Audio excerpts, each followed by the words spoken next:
من الشیطان الرجیم بسم اللہ الرحمن الرحیم۔ سورہ یاسین ہمارے درس قرآن میں چل رہی ہے اور آج سورہ یاسین کا 15واں درس ہے۔ آج کا درس آسان ہے لیکن میں چونکہ گزشتہ ہفتے میں نے پورے ہفتے سورہ یاسین کا دوسرا رکوع بتایا اور دوسرے رکوع میں ایک ہی واقعہ ہے پورا کا پورا جو میں نے آپ کے سامنے بیان کیا۔ اگر اس واقعے کو آپ نے سمجھا اور کوئی سوال آپ کے ذہن میں آیا اور آپ کے دل نے چاہا کہ میں اسے پوچھ لوں تو وہ بات جو آپ کے دل میں ہے پورے واقعے اہل انطاکیہ کے حوالے سے جو کچھ بیان ہوا، اگر کسی کے دل میں کوئی بات ہے، کوئی تشنگی باقی ہے تو وہ پوچھ لے تاکہ آگے بڑھیں، کیونکہ اب موضوع چینج ہو رہا ہے۔ اب آ رہی ہیں وہ آیت کریمہ کہ جو اللہ کی وحدانیت پر دلیل ہے کہ اللہ ہے، اس کی وحدانیت پر دلیلیں ہیں جو اب آیتیں آ رہی ہیں، اور ان لوگوں کو سمجھا رہا ہے رب العزت کہ جو مرنے کے بعد قیامت میں اٹھنے کا انکار کرتے، تو لہذا موضوع چینج ہو رہا ہے۔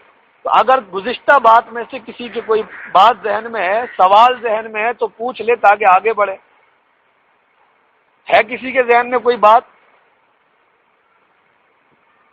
اتنا واقعہ سنایا حبیب نجار کا، صادق صدوق کا اور شمعون کا، عیسیٰ علیہ السلام نے بھیجا انہیں، سارا رکوع بیان ہو گیا۔ اگر کسی قسم کی کوئی تشنگی کسی لمحے میں آئی ہو، 5-6 دن چلا ہے تو پوچھ سکتے ہیں تاکہ آگے بڑھیں سوال کلیئر کر کے۔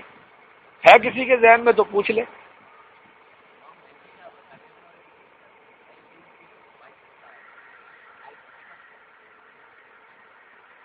ارے وہ تو ایک الگ ہی بات تھی، وہ بات تو میں نے صرف شیعوں کی کتاب میں جو عبارت لکھی ہوئی ہے امام مہدی کے حوالے سے کہ امام مہدی جب آئیں گے تو حضرت علی رضی اللہ تعالی عنہ ان کی مدد کریں گے، اور حضرت علی بھی آئیں گے، اپنے ساتھیوں کے ساتھ آئیں گے۔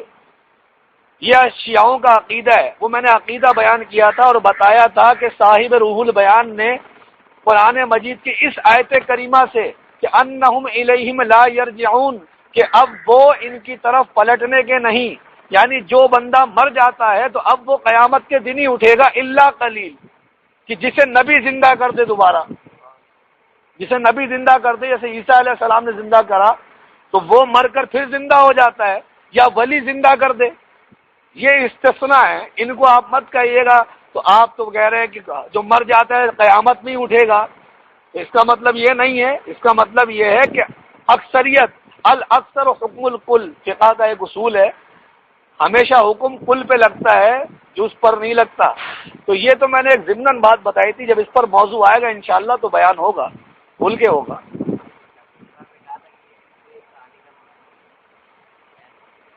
نہیں ایسا نہیں، بالکل ہوگا۔ امام مہدی علیہ السلام، حضرت عیسیٰ علیہ السلام، یہ دونوں ایک ہی وقت میں ہوں گے۔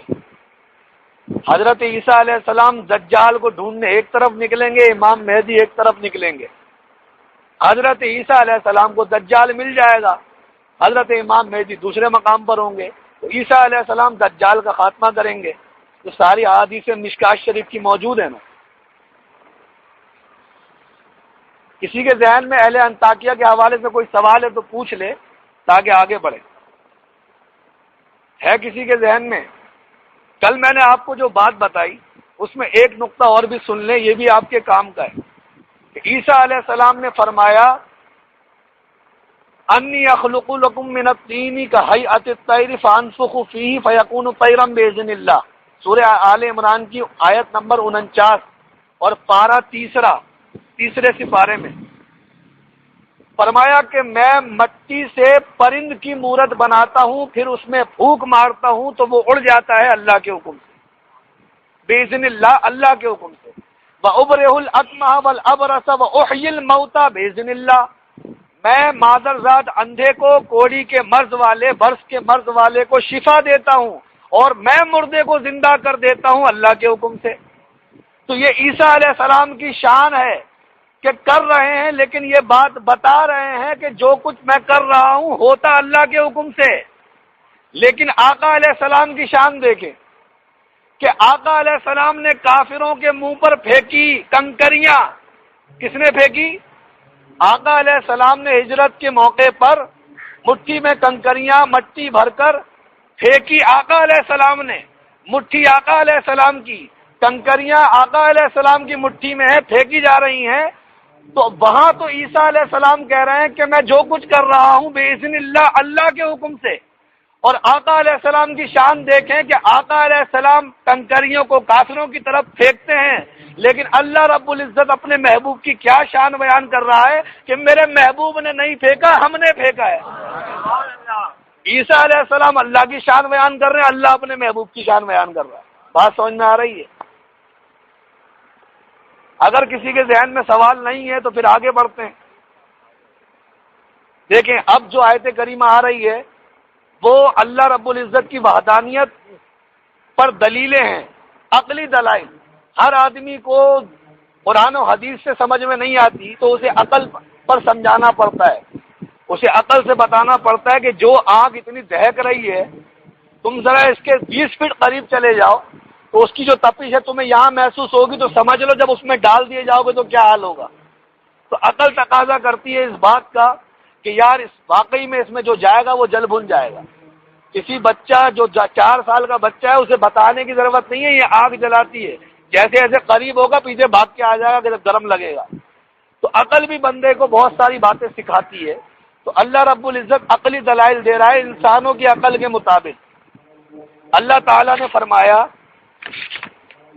وَآیَةٌ لَّهُمُ الْأَرْضُ الْمَيْتَةُ، اور ان کے لیے ایک نشانی مردہ زمین ہے۔ ان کافروں کے لیے، ان منکروں کے لیے جو اللہ کی وحدانیت کا انکار کرتے ہیں، اللہ کو نہیں مانتے اور قیامت کے دن دوبارہ اٹھنے کا انکار کرتے ہیں، وَآیَةٌ لَّهُمُ الْأَرْضُ الْمَيْتَةُ، ان کے لیے ایک نشانی مردہ زمین ہے۔ مردہ زمین یعنی بنجر زمین جس میں فصل نہیں اگتی، بنجر زمین مردہ زمین ہے۔ اللہ رب العزت نے فرمایا احییناہا، ہم نے اس کو زندہ کیا۔ کیسے؟ بارش کے ذریعے۔ اللہ نے بارش برسائی، بارش کے ذریعے احییناہا واخرجنا منہا حبا فمنہ یاکلون، تو ہم نے اسے زندہ کیا اور نکالا اس سے دانا، تو اس میں سے کھاتے ہو۔ ہم نے اس کو زندہ کیا یعنی بارش برسائی زمین پر، اب اس میں سے جو فصل ہوگی اس میں سے جو دانا ہوگا اسے تم کھاتے ہو۔ اب دانے کی تفسیر مفسرین بیان کر رہے ہیں کہ دانے میں جوار بھی ہے، باجرہ بھی ہے، گندم بھی ہے، چنا بھی ہے، مکئی بھی ہے، سب جو دانا نکلتا ہے وہ سب کے سب اس میں آتا ہے۔ تو یہ تمام چیزیں بندے کھاتے ہیں، اور جب ہوتا پیدا اس وقت ہے جب اللہ رب العزت بارش برساتا ہے تو پھر پیدا ہوتا ہے۔ تو مردہ زمین سے مراد بنجر زمین ہے جس میں سے کچھ اگتا نہیں۔ تو اللہ رب العزت جب مردہ زمین کو حیات دے سکتا ہے، اللہ رب العزت بنجر زمین میں فصل اگا سکتا ہے، تو اللہ رب العزت تمہیں دنیا میں مار کر قیامت کو بھی اٹھا سکتا ہے۔ یہ اس کے لیے کوئی مشکل نہیں ہے۔ جس طریقے سے ایک بنجر زمین دوبارہ فصل اگنے کی امید نہیں تھی لیکن بارش برسی اور فصل اگ گئی، تو اسی طرح بندہ جب مر کر ہڈی ہو جائے گا، گل سڑ جائے گا، تو اللہ اس بات پر بھی قادر ہے کہ جب وہ بنجر زمین کو سیراب کر سکتا ہے، فصل اگا سکتا ہے، تو تیری گلی سڑی ہڈیوں کو تر و تازہ کر کے حشر کے میدان میں اٹھا سکتا ہے۔ یہ دلیل ہے۔ دوسری دلیل اللہ تعالیٰ نے فرمائی وَجَعَلْنَا فِيهَا جَنَّاتٍ مِّن نَخِيلٍ وَأَعْنَابٍ، اور ہم نے اس میں باغ بنائے، زمین میں، دنیا کی زمین میں، وَجَعَلْنَا فِيهَا جَنَّاتٍ، اور ہم نے اس میں باغ بنائے۔ کس کے باغ؟ مِن نَخِيلٍ وَأَعْنَابٍ، کھجوروں کے باغ اور کھجوروں کے باغ اور انگور کے باغ۔ اب اللہ نے تو بنائے ہیں بہت سارے باغ، کیلے کے بھی باغ، فلاں کے بھی باغ، سیب کے بھی باغ، انجیر کے بھی باغ۔ یہ کھجور اور انگور کو بیان کرنے میں کیا خاصیت ہے؟ کھجور کی خاصیت تو میں نے سورہ رحمان میں کھل کے بیان کی، انگور کی خاصیت سن لیں۔ انگور کی فضیلت میں مفسرین نے فرمایا کہ اللہ رب العزت نے فرمایا کہ میرے ساتھ کفر کرتے ہو اللہ نے فرمایا میرے ساتھ کفر کرتے ہو یعنی مجھے جھٹلاتے ہو، حالانکہ میں انگور کا خالق ہوں، انگور کا خالق۔ یہاں انگور کی عظمت بیان کر رہی ہے کہ اللہ رب العزت نے فرمایا ہے، ویسے تو اللہ آسمان کا بھی خالق ہے، خالق کے معنی بنانے والا، اللہ آسمان کا بھی خالق ہے، سورج کا بھی ہے، چاند کا بھی ہے، ساری کائنات کا خالق ہے، لیکن کتب سماویہ میں لکھا ہوا ہے کہ اللہ تعالیٰ نے فرمایا یہ بندے میرے ساتھ کفر کرتے ہیں، میرے ساتھ کفر کرتے ہیں، حالانکہ میں انگور کا خالق ہوں۔ انگور کی جو مثال دی اللہ تعالیٰ نے، تو اس سے انگور کی عظمت بیان ہو رہی ہے کہ انگور کیا شے ہے۔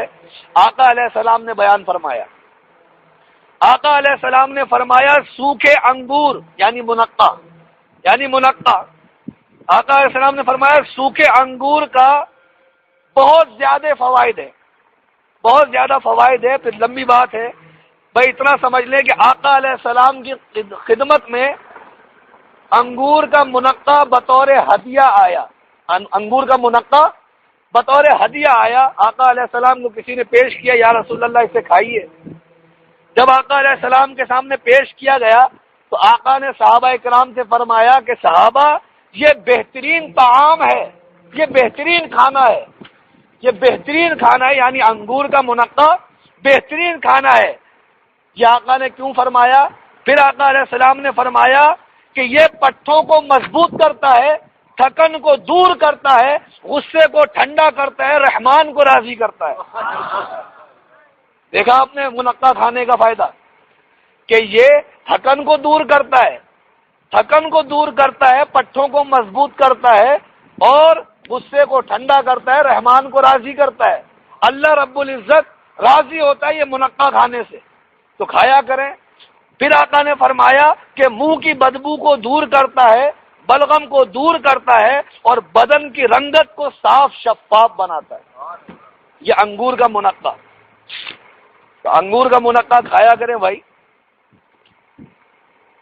یہاں پر آقا علیہ السلام نے جو فرمایا انگور کے فوائد، اب ایک سوال ذہن میں آیا کہ انگور سے بنتی ہے شراب، انگور سے بنتی ہے شراب، تو یہاں پر مفسرین نے بہت کچھ لکھا ہے، لیکن کام کی بات بتا دوں کہ شراب کی ابتدا، یہ شراب سب سے پہلے کون بنانے والا ہے؟ یہ شراب جو دنیا میں آئی ہے اس کا سب سے پہلے بنانے والا کون ہے؟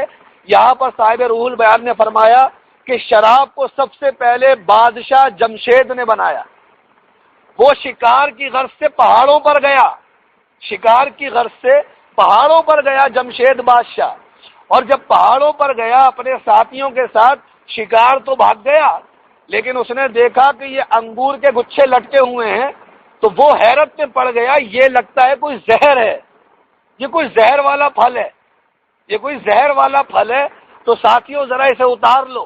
تو انگور اتار لیے ساتھیوں نے، جب انگور اتار کر اس کے محل میں لائے تو پھر بادشاہ نے کہا ایسا کرو اسے برتن میں رکھ دو، جب کوئی ایسا مجرم آئے گا جسے قتل کا حکم دوں گا تو اسے قتل مت کرنا، یہ زہر کھلا کے اسے مارنا۔ یہ انگور اسے زہر سمجھا، یہ زہر کھلا کے مارنا۔ انگور لا کر ایک برتن میں رکھ دیا گیا، کافی عرصہ گزر گیا، کوئی ایسا مجرم ہی نہیں آیا جسے قتل کا حکم دیا جائے۔ ایک عرصے بعد ایک مجرم آیا جسے قتل کا حکم دیا گیا، تو بادشاہ جمشید نے کہا کہ قتل نہیں کرو، اسے وہی زہر کھلاؤ جو ہم نے سنبھال رکھا ہے۔ تو پھر ساتھیوں نے وہی انگور جو اپنا رس چھوڑ چکا تھا، جھاگ چھوڑ چکا تھا، انگور تو سڑ جاتا ہے نا، وہ جھاگ چھوڑ چکا تھا، تو ساتھیوں نے وہی انگور کا جو جھاگ چھوڑ چکا تھا اس کا پانی اس کو پلا دیا، اور انتظار کر رہے ہیں کہ اب یہ تڑپے گا، اب یہ مرے گا، اس کا دم نکلے گا۔ تو وہ تو نشے میں جھوم رہا ہے، وہ مجرم جھومنے لگا، جھومتے جھومتے غنودگی آئی، سو گیا، ساتھیوں نے سمجھا مر گیا۔ تھوڑی دیر بعد اس کو ہوش آیا تو کہنے لگا اور پلاؤ، اور پلاؤ، تو پھر اس کو اور پلایا، انتظار کر رہے شاید اب مر جائے، پھر وہ بے ہوش ہو گیا۔ جب پھر بے ہوش ہو گیا تو پھر کافی دیر بعد ہوش میں آیا، کہنے لگا اور پلاؤ، تو ساتھی بولنے لگے یہ مرے گا کیا؟ نہیں، اب مرے گا کب؟ تو پھر ساتھیوں نے اب خود بھی پی کے دیکھا کہ یہ ہے کیا چیز۔ جب انہوں نے پیا تو ان کو بھی نشہ چڑھ گیا، جب انہیں نشہ چڑھ گیا تو اس کی خبر بادشاہ کو پہنچی، بادشاہ جمشید کو۔ تو بادشاہ جمشید نے جب سنا کہ یہ سارے ٹن گھوم رہے تو لاؤ تھوڑا سا میں بھی پی کے دیکھوں۔ تو جب بادشاہ نے تھوڑا سا پیا تو پھر اس کو بھی نشہ چڑھ گیا، اور جب اس کو نشہ چڑھا تو اسے نشے کا اتنا پسندیدہ ہو گیا کہ اس نے اعلان کر دیا کہ سارے شہر میں انگور کے درخت لگا دو، انگور کی بیلیں لگا دو۔ اب جب انگور کی بیلیں لگی اور انگور کی شراب بنی، اس وقت تو شراب حلال تھی نا، شراب تو امت محمدیہ میں حرام ہوئی ہے، حضرت عیسیٰ علیہ السلام کے دور میں بھی شراب حلال تھی، یہ بھی آپ کو بتا دوں۔ یہ امت محمدیہ ہے کہ آقا علیہ السلام کی امت پر اللہ رب العزت نے فضل فرمایا کہ شراب کو حرام قرار دے دیا، اس لیے کہ شراب عقل کو ڈھانپ دیتی ہے، اور جب عقل ڈھک جاتی ہے تو بندہ کیا بکتا ہے خود بھی پتہ نہیں ہوتا، تو حرام کر دی۔ تو اس طریقے سے پھر اس نے شراب کشید کی، تو سب سے پہلا شراب بنانے والا، شراب کشید کرنے والا بادشاہ جمشید گزرا ہے، صاحب روح البیان فرماتے ہیں۔ اب یہاں بنتا ہے انگور سے سرکہ، انگور کا سرکہ بنتا ہے، اور آقا علیہ السلام نے فرمایا سرکوں میں سب سے اعلیٰ سرکہ، سرکوں میں سب سے اعلیٰ سرکہ انگور کا سرکہ ہے، اور پھر فرمایا نعم العدم الخلو، نعم العدم الخلو، سرکہ یعنی انگوری سرکہ کیا ہی اچھا سالن ہے کہ حضور علیہ السلام انگوری سرکے کے ساتھ روٹی لگا کے کھایا کرتے، انگوری سرکے کے ساتھ کھایا کرتے تھے، اور آقا نے اس کی تعریف فرمائی نعم العدما، کیا ہی شاندار سالن ہے سرکہ۔ اب سرکے کے فوائد بھی مفسرین نے بڑے بیان کریں کہ آپ نے بعض باورچیوں کو دیکھا ہوگا پوری دیگ بناتے ہیں لیکن تھوڑا سا سرکہ ضرور ڈالتے ہیں، اس لیے کہ حدیث میں اس کی تعریف آئی ہے، حدیث میں اس کی تعریف آئی ہے نعم العدما الخلو۔ تو اگرچہ دیگ کی بریانی مزیدار نہ ہو لیکن سرکہ جب ڈلے گا تو وہ خود بخود مزیدار ہو جائے گی، اس لیے آقا نے سرکہ کی تعریف فرمائی۔ ایک یہ لاجک بھی ہوتی ہے، اللہ نے جب کھجوروں کے باغ کا ذکر کر دیا، انگور کے باغ کا ذکر کر دیا، تو اب انگور اور کھجور کے باغ کے لیے سب سے اہم چیز جو پانی ہے اس کا ذکر بھی آ گیا کہ پانی کے بغیر تو کوئی باغ پھلتا ہی نہیں۔ اللہ نے فرمایا وَفَجَّرْنَا فِيهَا مِنَ الْعُيُونِ، اور ہم نے اس میں چشمے، کچھ چشمے بہائے۔ اب یہاں مفسرین چشمے بیان کرنے لگے کہ چشمے سے مراد کنواں بھی ہے، چشمے سے مراد جو پہاڑ سے بہتا ہے وہ بھی چشمہ ہے، چشمے سے مراد دریائے نیل بھی ہے، وغیرہ وغیرہ۔ پھر یہاں پر ایک کام کی بات بتاتے ہیں کہ روم میں ایک چشمہ ہے، اس چشمے کا نام ہے ماء الجراد، ماء الجراد اس چشمے کا نام ہے۔ اس چشمے کا پانی وہ آدمی لے کے جاتا ہے کہ جب اس کے فصل کو ٹڈی لگ جاتی ہے، جب کسی کسان کی فصل پر ٹڈیوں نے حملہ کر دیا ہوتا ہے تو اس چشمے کا پانی پیالے میں لے کے جاتا ہے، اور اس کا طریقہ یہ ہوتا تھا پانی پیالے میں لے جانے کا کہ جب وہ پانی لے کے جاتا تھا تو نہ تو پیالے کو زمین پہ رکھتا تھا اور نہ پیچھے مڑ کے دیکھتا تھا، یہ وجہ اب سمجھ میں آئے گی کہ وہ چشمہ جو ایسا شاندار روم کا چشمہ ہے، اس کے ایک پیالے سے یہ کرنے والا کیا ہے، اس کے باغ میں ٹڈیوں نے حملہ کر دیا۔ اب یہ اس چشمے کا پانی جو روم میں چشمہ ہے ماء الجراد، اس کا پانی پیالے میں لے کے چلا، نہ زمین پہ رکھتا ہے نہ پیچھے مڑ کے دیکھتا ہے۔ صاحب روح البیان فرماتے ہیں کہ کالے کلر کے پرندے، کالے رنگ کے پرندے جس کا نام ہے سوادیہ، جن پرندوں کا نام ہے سوادیہ، یہ پرندے 10 آئے، 20 آئے، 30 آئے، 40 آئے، اس پیالے کے پیچھے ہزاروں کی تعداد، لاکھوں کی تعداد میں یہ پرندے آتے ہیں، اور یہ پرندے اس وقت تک اس آدمی کے سر پہ چلتے رہتے ہیں کالے بادل کی صورت میں، جب تک وہ اوپر سر اٹھا کے نہیں دیکھتا۔ وہ اس پانی کے دیوانے ہو جاتے ہیں، یہ پرندے پانی کے دیوانے ہو جاتے ہیں، ساتھ ساتھ چلتے رہتے ہیں۔ اب وہ کیا کرتا ہے، جہاں اس کی فصل میں ٹڈیوں نے حملہ کر دیا ہے، اپنی فصل کے پاس یہ پرندوں کو لے جاتا ہے، اور جب یہ کالے بادل جیسا یہ پرندوں کا جھنڈ اس کی باغ پر پہنچتا ہے تو وہ ٹڈیوں کو دیکھ کر غصہ کرنے لگتے ہیں، ایسا جوش مارتے ہیں، ایسا چیختے ہیں، چلاتے ہیں کہ ان کی چیخ سے ٹڈیاں مر جاتی ہیں۔ تو اس طریقے سے وہ اپنی فصل کو تباہ ہونے سے بچا لیتا ہے وہ کسان۔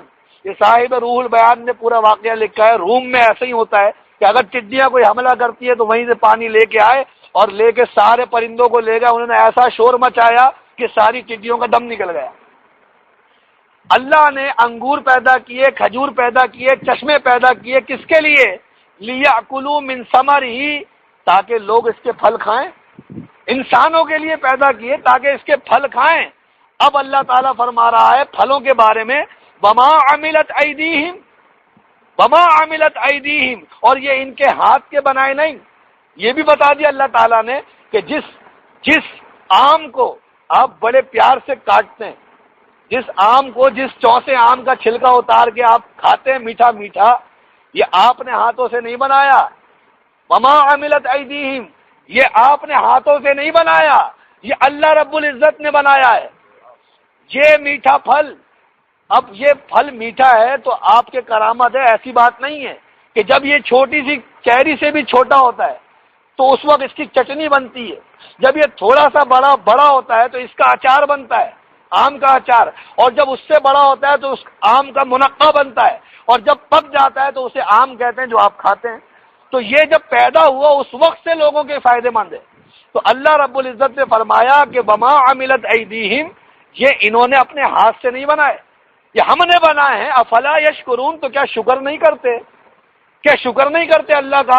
تو لاؤ اس رب پر ایمان، لاؤ اس رب پر ایمان کہ جو ایسے میٹھے میٹھے پھل تمہارے لیے پیدا کرتا ہے تاکہ تم کھاؤ، جو دانے پیدا کرتا ہے تاکہ تم کھاؤ، جو کھجورے پیدا کرتا ہے تاکہ تم کھاؤ، اور اس رب کا شکر گزار ہو جاؤ جو ساری کائنات کا خالق۔ اب اللہ رب العزت آگے دے رہا ہے مرد اور عورت کا جو جوڑا بنایا ہے نا، اس کی مثال دے رہا ہے اور دلیل دے رہا ہے کہ اللہ ایک ہے۔ یہ انشاءاللہ پیر والے دن بیان کروں گا۔ وآخر دعوانا الحمدللہ رب العالمین۔